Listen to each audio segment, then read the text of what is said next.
For nearly 4 decades, the KGB was one of the most feared and powerful intelligence agencies in the world. Operating from the shadows, it orchestrated espionage missions, crushed political dissent, and controlled information with an iron grip. Its agents infiltrated foreign governments, manipulated global events, and kept the Soviet Union's enemies constantly on edge. But how did this agency rise to such terrifying prominence? What methods did it use to maintain its control over millions of people? And how did it all come to an end? Today, we pull back the Iron Curtain and uncover the untold history of the KGB, the Soviet Union's ultimate secret police. The origins of the KGB can be traced back to 1917, the year of the Russian Revolution. When the Bolsheviks seized power, they needed an organization to crush counter-revolutionaries and enforce communist rule. That organization was the Chaika, the first Soviet secret police.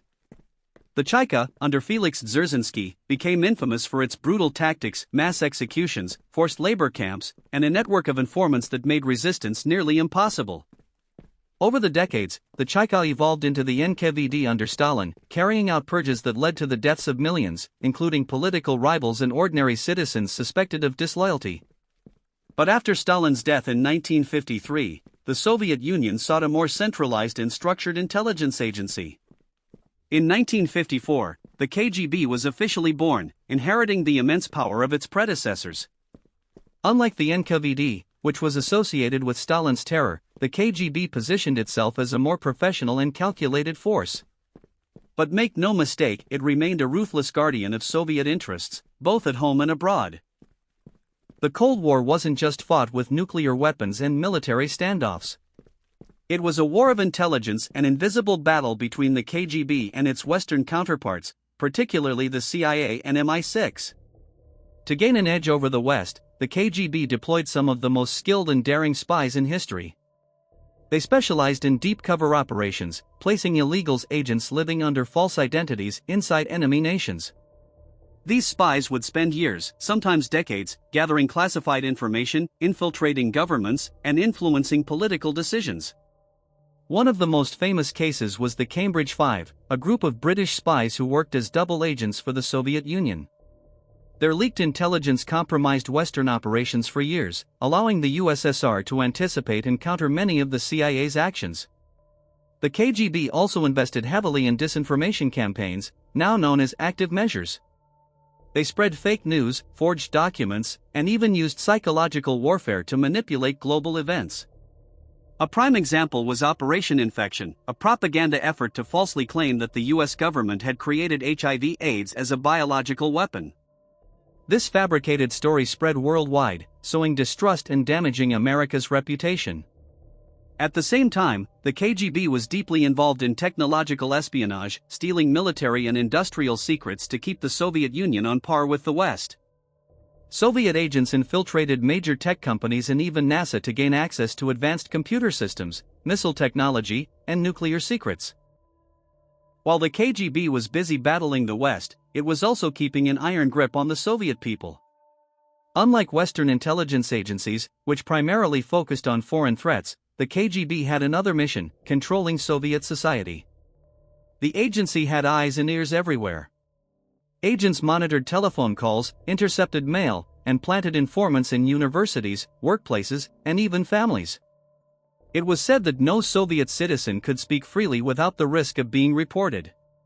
Political dissidents, intellectuals, and artists who dared to criticize the government were swiftly dealt with. Writers like Alexander Solzhenitsyn and Andrei Sakharov were harassed, imprisoned, or exiled. Those deemed especially dangerous to the regime were sent to labor camps in Siberia or simply disappeared.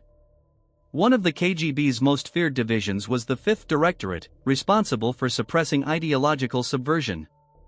Anyone suspected of spreading anti-Soviet sentiments, reading Western literature, or listening to forbidden music risked being arrested. Even mild political jokes could land someone in serious trouble. The agency also had a notorious history of targeting religious groups, viewing them as potential threats to communist ideology. Churches were infiltrated, religious leaders were imprisoned, and spiritual gatherings were outlawed. By the late 1980s, the Soviet Union was crumbling. Economic stagnation, military overspending, and rising dissent were taking their toll. Mikhail Gorbachev's policies of glasnost, openness, and perestroika, restructuring, signaled a shift towards reform. But not everyone in the Soviet government supported these changes, especially the KGB. In 1991, a group of hardline KGB officers, along with other Soviet officials, staged a coup to stop Gorbachev's reforms. They placed him under house arrest and declared a state of emergency. But their plan failed spectacularly.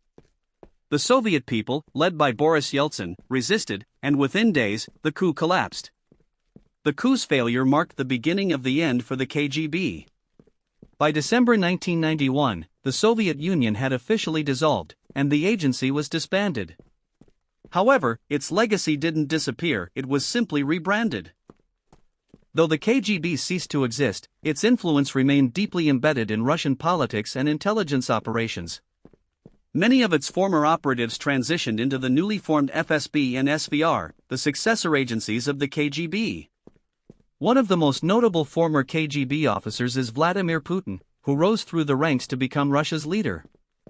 Under his rule, intelligence operations have continued to play a crucial role in shaping global events. Today, espionage has evolved. The Cold War may be over, but intelligence wars are now fought in cyberspace through hacking, disinformation campaigns, and election interference. So what do you think?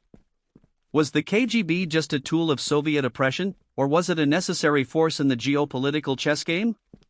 Let us know in the comments below. And don't forget to like, share, and subscribe for more deep dives into the world's most secretive organizations.